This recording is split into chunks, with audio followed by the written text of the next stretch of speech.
सबको जय मसीह की। खुदावंद यीशु मसीह में मैं विश्वास करती हूँ कि मेरे सभी भाई बहन बहुत खुश हैं, आनंदित हैं और परमेश्वर के वचन में आगे बढ़ रहे हैं। और जब हम परमेश्वर के वचन को पढ़ते हैं, उस पर मनन करते हैं और मनन करते हुए हमारे मन में ये विचार आता है कि हम परमेश्वर के वचन पर ऐसा ही चलने की कोशिश करेंगे, तब परमेश्वर का आत्मा जो हमें सहायक के रूप में दिया गया है वो हमारी मदद ज़रूर से करता है, क्योंकि हमारा परमेश्वर जिंदा परमेश्वर है, हमारा परमेश्वर मौजूदा परमेश्वर है। हमारा परमेश्वर कोई मूर्त नहीं है कि वो सुन ना सके। हमारा जो परमेश्वर है वो आकाश उसका सिंहासन है और पृथ्वी उसके पांव रखने की चौकी है। हालेलुया। तो ऐसा महान है हमारा परमेश्वर। वो ना केवल हमारा परमेश्वर है वरन इस पूरी कायनात का परमेश्वर है, जिसने मनुष्य जाति को एक मूल से बनाया है और अपनी महिमा के लिए बनाया है, ताकि हम सब मिलकर उस जिंदा परमेश्वर की, जो जिंदा है, जो मौजूद है, जो सुनता है, जो देखता है, जो काम करता है, उसकी हम मिलकर महिमा कर सके। हालेलुया।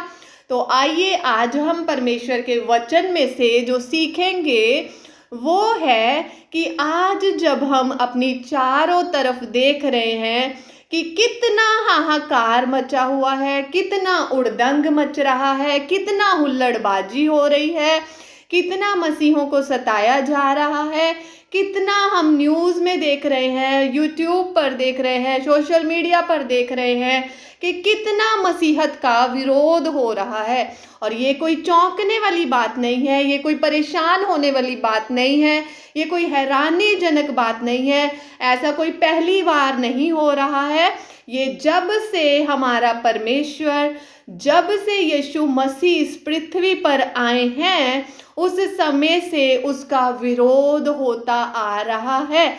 जब यीशु का जन्म हुआ तभी से उसका विरोध शुरू हो गया। अभी तो परमेश्वर यीशु का जन्म भी नहीं हुआ था, उसी समय से उसका विरोध होना शुरू हो गया। तो ये आज से 2025 साल पहले से इस चीज़ की शुरुआत हुई है। तो मेरे मसीह भाइयों और बहनों, इससे हमें जो कुछ इस संसार में मसीहत के विरोध में हो रहा है, ये कोई नया काम नहीं है, ये कोई अजीब सी बात नहीं है। ये पहले से होता चला है और ये आगे भी होगा और बढ़ता ही जाएगा। क्यों? क्योंकि ये जो समय चल रहा है वो अंतिम समय चल रहा है, जिसके विषय में हम पवित्र शास्त्र बाइबल में से पढ़ चुके हैं कि अंतिम समय में हंसा ठट्ठा करने वाले लोग आएंगे, यीशु का मजाक उड़ाने वाले लोग आएंगे और यीशु के मानने वालों को सताने वाले लोग आएंगे, मसीह का विरोध करने वाले लोग आएंगे। तो हमें घबराने की, परेशान होने की या उन लोगों को बद्दुआ देने की या उन लोगों को जो मसीहत का विरोध कर रहे हैं, उन लोगों के लिए बुरी बुरी बातें सोचने की ज़रूरत नहीं है। ज़रूरत है तो सिर्फ और सिर्फ उनके लिए दुआ करने की, क्योंकि जैसा हमारा परमेश्वर यीशु मसीह ने हमें हुक्म किया है कि तुम अपने सताने वालों के लिए क्या करो? प्रार्थना करो। तो हमें अपने सताने वालों के लिए प्रार्थना करनी है। उनके लिए हमें परमेश्वर से मांगना है कि ऐ खुदावंद खुदा, इन्हें माफ़ कर, क्योंकि ये नहीं जानते हैं कि ये क्या कर रहे हैं, ये किसका विरोध कर रहे हैं और ये विरोध क्यों कर रहे हैं वो खुद भी नहीं जानते हैं। क्योंकि ये मसीह का विरोध होने का समय है, मसीह के विरोधी का समय चल रहा है, ये शैतान का समय चल रहा है। और इस दुनिया में प्रभु का वचन कहता है कि जब तक धर्म का पूरी तरह से त्याग ना हो ले, तब तक प्रभु यीशु मसीह नहीं आएंगे। जब धर्म का पूरी तरह से त्याग हो चुकेगा तब यीशु मसीह आ जाएंगे। हम जानते हैं कि हमारा यीशु आने वाला है। बहुत जल्दी एक बहुत बड़ी तुरही की आवाज़ हम इस बादलों पर सुनेंगे, जो कि हर एक के कान में पड़ेगी, हर एक की आँख उसे देखेगी, हर एक घुटना उसके सामने झुकेगा, क्योंकि वही जिंदा और सच्चा परमेश्वर है और वही इस जगत का न्याय करेगा। तो मेरे प्यारे भाइयों और बहनों, हमें घबराने की, परेशान होने की ज़रूरत नहीं है। हमें सिर्फ और सिर्फ दुआ करने की ज़रूरत है। कि आइए हम परमेश्वर के वचन में से पढ़ेंगे कि इसकी जो जिक्र परमेश्वर के वचन में पहले से ही किया हुआ है कि कैसे परमेश्वर का जो है विरोध होता चला आ रहा है और ये जो उड़दंग मचाया जा रहा है, जगह जगह सभाएं रोकी जा रही हैं, मसीह का प्रचार रोका जा रहा है, मसीह के सुसमाचार को रोका जा रहा है, अलग अलग तरीकों से अत्याचार हो रहा है, उपद्रव हो रहा है। ये जो हो रहा है वो आज नया नहीं है, ये उस समय से है जब प्रभु यीशु मसीह के चेले जब यीशु का प्रचार कर रहे थे तो उन्हें भी इसी तरह से सताया जा रहा था। लेकिन परमेश्वर का वचन क्या कहता है? ये परमेश्वर का वचन कहता है, चाहे ये लोग जितना मर्जी कोशिश कर ले मसीह के वचन को रोकने की, सुसमाचार को फैलाने से रोकने की, मसीह के प्रचार को रोकने की, लेकिन ये प्रचार रुक नहीं सकता है, क्योंकि ये जो काम शुरू हुआ है किसी इंसान की तरफ से नहीं हुआ है, ये स्वयं उस परमेश्वर की तरफ से हुआ है जो सारी कायनात का परमेश्वर है, जिसकी सांस हमारे अंदर रहती है, जिसका आत्मा हमारे अंदर रहता है। ये काम उस परमेश्वर का शुरू हुआ है और ये परमेश्वर ही खत्म करेगा जब उसकी मर्जी होगी। जब यीशु का राज्य आने का समय होगा, उस समय में परमेश्वर की मर्जी पूरी हो जाएगी। आइए हम वचन में से देखते हैं कि जब आज जो ये विरोध हो रहा है वो रुक नहीं सकता, क्योंकि लिखा है प्रेरितों के कार्य उसका 5 अध्याय लिखा है, इसलिए अब मैं तुमसे कहता हूँ, इन मनुष्य से दूर ही रहो और इनसे कुछ काम ना रखो, क्योंकि यदि यह धर्म का काम मनुष्यों की ओर से होता तो मिट जाएगा, परंतु यदि परमेश्वर की ओर से है तो तुम उन्हें कदापि मिटा ना सकोगे। कहीं ऐसा ना हो कि तुम परमेश्वर से भी लड़ने वाले ठहरो। ये देखिए परमेश्वर के वचन में लिखा हुआ है कि ये जो काम शुरू हुआ है, आज लोग कह रहे हैं कि मसीही जो लोग हैं वो पैसे देकर धर्म परिवर्तित करवा रहे हैं। नहीं मेरे प्रिय भाइयों और बहनों, मसीही लोग जो हैं प्रभु के सच्चाई के मार्ग को बताते हैं और ये परमेश्वर की इच्छा है कि किसने उसे अपनी संगति में, किस इंसान को परमेश्वर ने अपने लिए चुनकर पहले से रखा हुआ है। और जो खुदा की ओर से पहले से चुना हुआ है वही प्रभु यीशु मसीह को ग्रहण करता है, अदरवाइज ऐसे कोई भी उसे ग्रहण नहीं कर सकता है। ये हमारी खुद की औकात नहीं है कि हम यीशु को कहें कि ऐ खुदावंद खुदा तू हमारा परमेश्वर है। हमारी औकात नहीं है कि हम यीशु मसीह को ग्रहण कर ले। ये उस परमेश्वर की दया हम पर हुई है जिसने हमें अपने लिए चुन लिया है, इस संसार से उसने हमें अलग कर लिया है। क्यों? क्योंकि परमेश्वर को हम में ऐसा कोई गुण देखा परमेश्वर ने कि हाँ ये है जो मुझ पर विश्वास करेगा। और परमेश्वर को जिसको लगा कि ये विश्वास करेगा तो परमेश्वर ने उसे चुनकर अपने लिए अलग कर लिया। अब जब चाहे लोग ये कहें कि मसीही पैसे देकर धर्म परिवर्तित करवा रहे हैं या लालच दे रहे हैं या फिर गरीबों को ही अपने में लेकर आ रहे हैं, ये सब अफवाहें जो है बेबुनियाद हैं। मसीह का शुरू से विरोध होता आया है और आगे भी होता ही रहेगा, क्योंकि ये परमेश्वर का सच्चा मार्ग है और शैतान नहीं चाहता है कि कोई भी प्रभु के सच्चे मार्ग पर चले, क्योंकि वो अपनी एक बड़ी सेना को तैयार करने की दौड़ में लगा हुआ है कि उसने एक नर्क के लिए अपनी सेना को तैयार करना है। वो इस पृथ्वी पर अपना राज्य जमाना चाहता है। शैतान जो कि इस लोगों को गलत शिक्षा में भरमा रहा है, और जो मसीही लोग हैं वो क्या गलत शिक्षा देते हैं, कौन सी बुराई का काम कर रहे हैं? वो यही तो लोगों को कह रहे हैं कि अच्छे मार्ग पर चलो, बुराई मत करो, लालच मत करो, हेरा फेरी मत करो, चोरी मत करो, चुगलियां मत करो, अपने आपस में प्रेम रखो। तो ये कौन सा बुरा काम है? जो तो दुनिया में बुरे काम हो रहे हैं वहां पर तो जाकर कोई किसी को रोकता नहीं है, और जहां पर सच्चाई का मार्ग बताया जा रहा है वहां पर विरोध क्यों? क्या कारण है? ये जो है शैतान का काम है, किसी इंसान का काम नहीं है।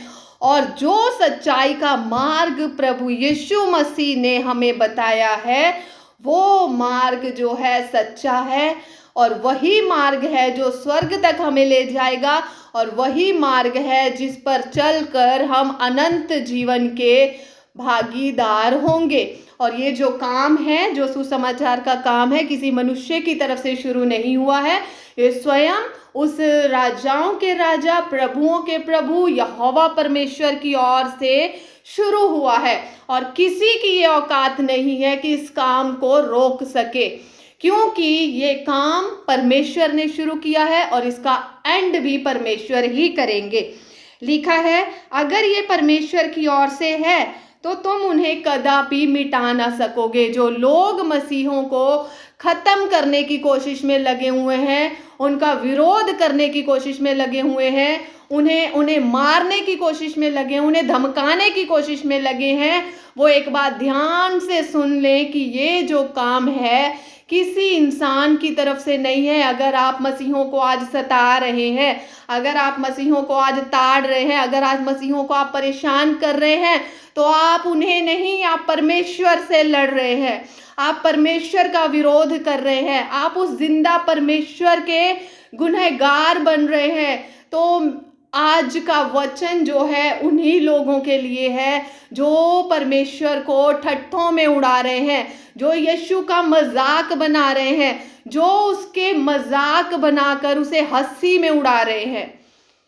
तो जो ये ऐसा कर रहे हैं उनके विषय में परमेश्वर का वचन कहता है कि जाति जाति के लोग क्यों हुल्लड़ मचाते हैं। भजन संहिता 1-2 अध्याय में से मैं पढ़ रही हूँ। जाति जाति के लोग क्यों हुल्लड़ मचाते हैं और देश देश के लोग व्यर्थ बातें क्यों सोच रहे हैं। तो हमें हुल्लड़ मचाने की और व्यर्थ बातें सोचने की कि यीशु मसीह कैसे किसी कुंवारी के गर्भ से पैदा हो सकते हैं, यीशु मसीह कैसे मुर्दों में से जिंदा हो सकते हैं, यीशु मसीह कैसे इस जिंदा आसमान पर उठाए जा सकते हैं। तो हमें इंसानों को ये सब सोचने की ज़रूरत नहीं है, क्योंकि हमारी सोच, जितने हम छोटे हैं उतनी ही हमारी सोच है, और हमारा जो परमेश्वर है वो महान और बड़ा है। उसके विषय में लिखा है, आकाश उसका सिंहासन है और पृथ्वी उसके पांव रखने की चौकी है। और जो इतना विशाल काय परमेश्वर है, सोच कर देखें कि उसकी सोच कितनी बड़ी और महान होगी, तो वो कुछ भी कर सकता है। यीशु मसीह का कुंवारी के पेट से पैदा होना कोई एक हैरानीजनक बात नहीं है। ये जो बात है, परमेश्वर अनहोने को होना कर देता है, नामुमकिन को मुमकिन कर देता है, इम्पॉसिबल को पॉसिबल करने वाला परमेश्वर है। जब हमारे जीवन में कोई ऐसी परेशानी आ जाती है कि जब हमारे सामने हमें दिखाई देता है कि ये नामुमकिन है, तब हम परमेश्वर को क्यों पुकारते हैं? क्यों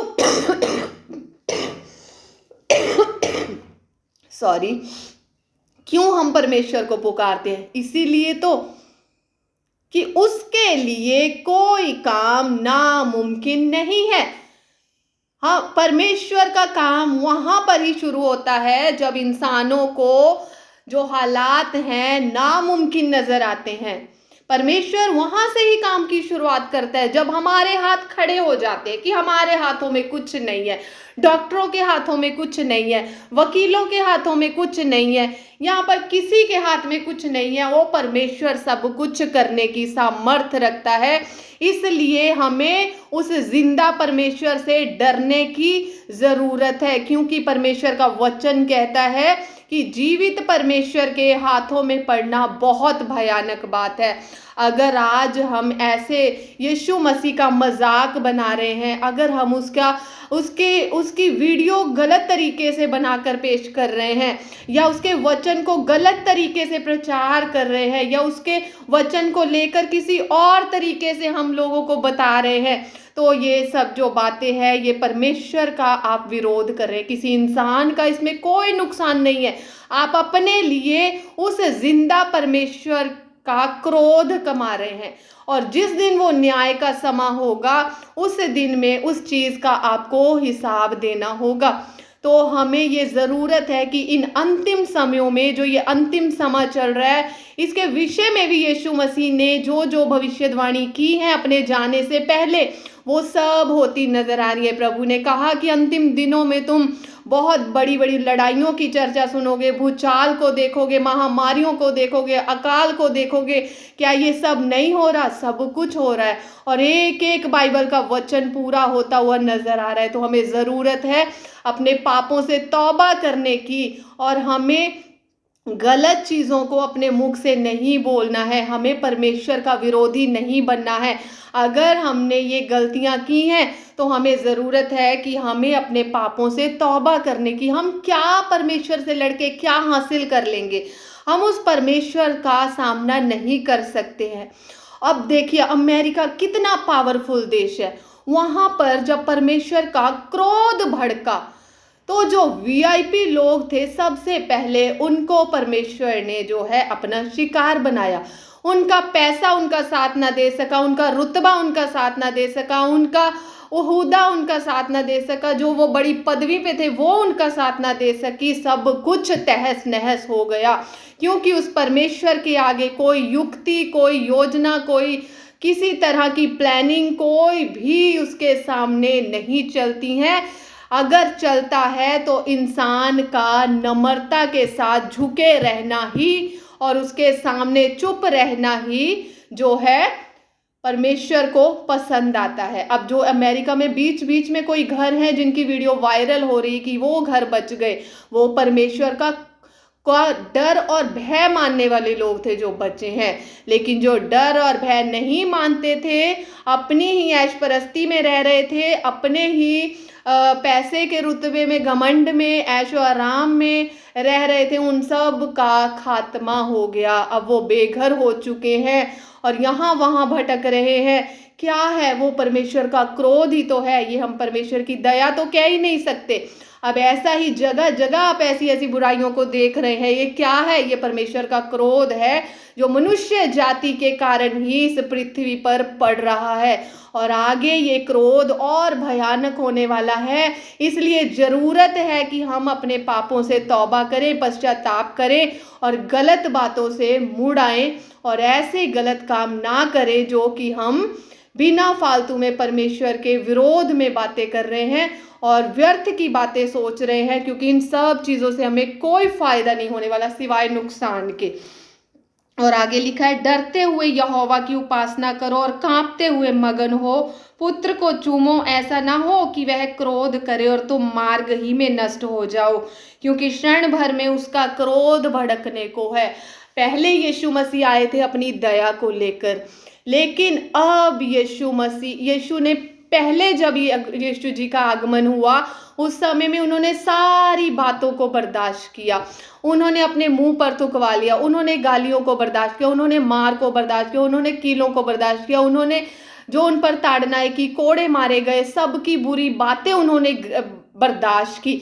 लेकिन अब जब आएंगे तो वो दया के साथ नहीं आएंगे, वो हाथ में न्याय का डंडा लेकर आएंगे, राजदंड लेकर आएंगे, और वो उन लोगों को सजा देंगे जिन्होंने आज इस समय में मसीहियों का और उन यीशु मसीह का और भी उनके लोगों को सताया है और उनके विषय में बुरी बुरी बातें कही हैं, परमेश्वर के विरोध में बातें करी हैं।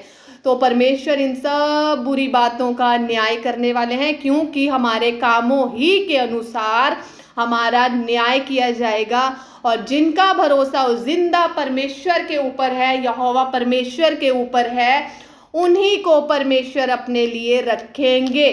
तो ये समय है, हमें अपना परमेश्वर पर भरोसा रखने की ज़रूरत है। ये लड़ाई झगड़े का समय नहीं है, ये गाली गलौज का समय नहीं है, एक दूसरे को नीचा दिखाने का समय नहीं है। ये बहुत बुरा और भयानक समय चल रहा है।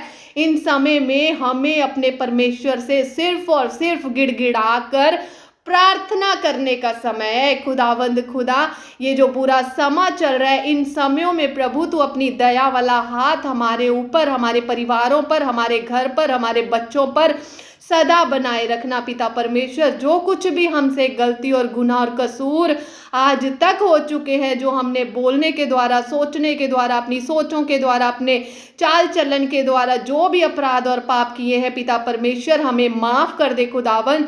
जो कुछ भी हमने तेरे पुत्र प्रभु यीशु मसीह के विषय में जो कुछ भी बुरी बातें कही हैं, हमें माफ कर दे खुदावंद खुदा। तू तो दयावान परमेश्वर है, तेरा क्रोध हमारे ऊपर, हमारे घराने के ऊपर कभी पड़ने ना पाए पिता।